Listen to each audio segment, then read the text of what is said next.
Did you know that the first time a specially trained dog was used in law enforcement was today in 1816? In this video, I'm going to tell you a tragic tale of whiskey smugglers, tax collectors, and the little dog caught up in the middle of it all. But first we must start with Malcolm Gillespie. He was one of Scotland's most famous excisemen. No, that doesn't mean that he was a personal trainer. He was something much worse. His job was to collect tax and stop whiskey smugglers. Around this time, there were so many illicit whiskey distilleries that around half of the whiskey consumed in Scotland created no revenue for the government, which they did not love. So they hired people like Malcolm to stop the smugglers who, for context, were violent gangs and not exactly heroes sticking it to the man. Yeah, they did get into that line of work due to poverty, but you know. Anyway, Malcolm was working on commission, so he would get a cut of the value of the alcohol that he confiscated. And he was also as violent as the gangs doing the transporting. If anything, he was more violent because he went out looking for trouble while the gangs were kind of trying to avoid it.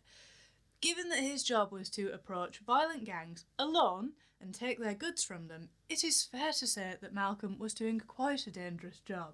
So he bought a black and tan bull terrier to help him and to keep him company.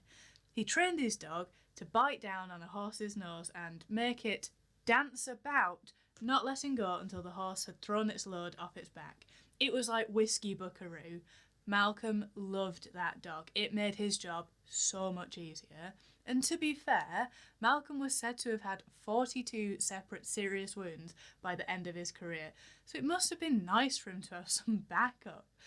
One downside was that the dog would attack any horse that had anything on its back, so I can't imagine it made him very popular with the neighbours.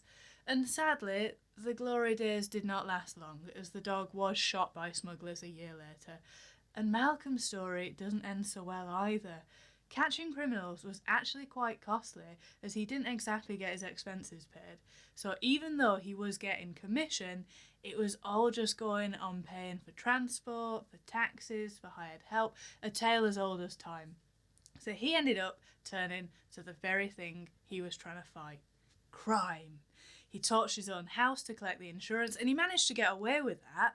But when he created fake bills of credit, forging signatures to get loans from banks, he was found out, and he became the last person to be hanged at Aberdeen's outdoor gallows on the 16th of November 1827.